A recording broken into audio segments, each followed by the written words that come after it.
कष्ट आसुची यंत्रणा आसुची आठू आमको बारी होगा हेले उद्धार पाइबा हेले आमको मध्य 7 जन्म लगे आम जदि जनकर सहारा न नवा जनकर साहाय्य न नवा जन को जब जीवन में आदर्श रूपे ग्रहण करके न चलवा ताले एमती आम जीवन मध्य नष्ट भ्रष्ट हो तार उदाहरण ठाकुर मध्य से कथा कहले गुरु को पूजा न करिले तुई होय ना केउ देवता को पूजा सब देवता सिद्ध आसन गुरु की ज्ञान तांकर तेणु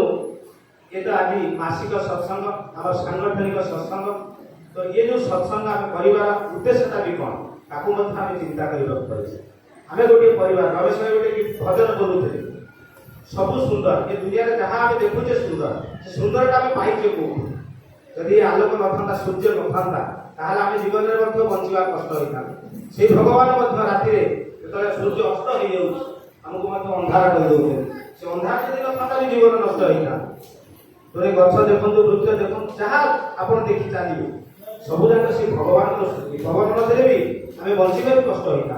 जदि एते कथा भगवान दे पारु जदि भगवान ठारू एते कथा आम पाई पारु तो से सुंदर जे सृष्टि कर कथा को आम मानिक चलने पड़े जदि कथा को आम ग्रहण करके न चल ताहले जीवन आमर से अंधार तेणु कथा न मानिले जो क्षति गुड़ा देखिए समाज रे खराब अच्छी भल अच्छी आम मैंने साधारणतः कहू ये लोकटी खराब मु प्रायतः ये कथा अवश्य जानी कि रमेश भाई तार आलोचना जो हुए शुणी रमेश भाई कहते भल लोकटा क्या आम कह समस्ते कहते भल कम जी कर भल कह स्वाभाविक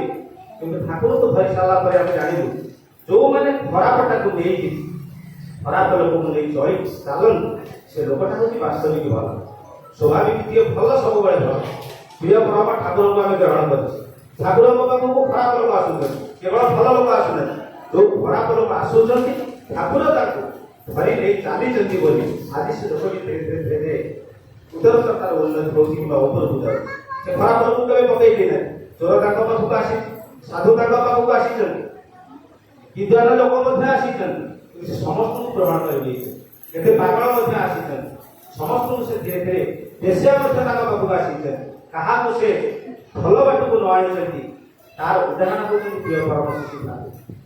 आउ गोटे कथा मन पड़ी जदि जीवन में किसी समाजटा नष्ट हो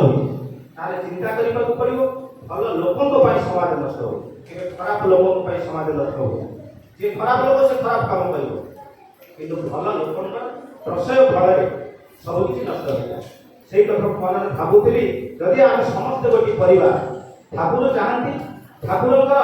जो मैंने आम सन्तान आम घरे आम बापा माँ आशा करती मो पुआटा जो भल कम करे से खुशी हो जाए शिक्षक चिंता करे छात्रटा जो भल पाठ पढ़े भल कम करे से शिक्षक से गर्व छातीटा फुली जाए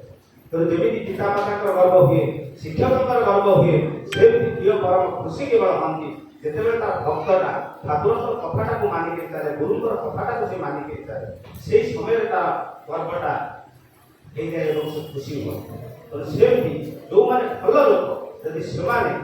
ठीक ठीक बाट न चलिए धीरे धीरे समाजटा नष्ट हो देखिए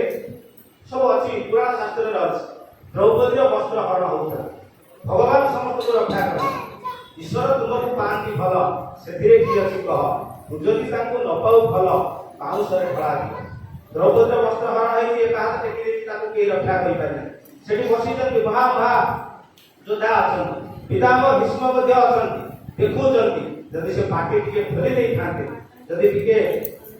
खाली कथा बोले कही था वस्त्र हरण से नीरव हो बसी चुप हो बसी कि ठाकुर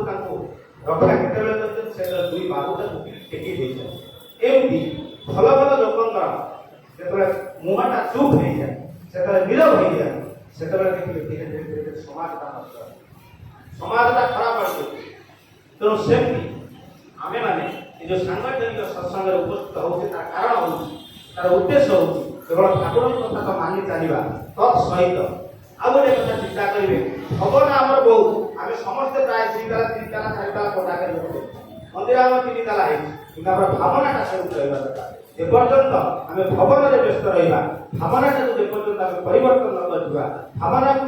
ଯେପର୍ଯ୍ୟନ୍ତ ଆମେ ଇଷ୍ଟମୁଖୀ ନ କରିଥିବା, ଇଷ୍ଟଙ୍କ ପାଖକୁ ନ ଆଣିଥିବା, ସେ ପର୍ଯ୍ୟନ୍ତ ଏ ଭବନରେ କିଛି ଲାଭ ନାହିଁ।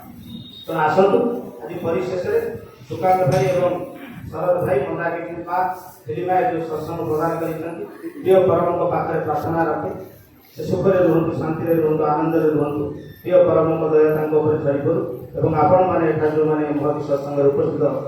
ସମସ୍ତଙ୍କର ପ୍ରିୟ ପରମଙ୍କ ପାଖରେ ମଙ୍ଗଳ କାମନା କରୁଛୁ। ଜୟ ଗୁରୁ।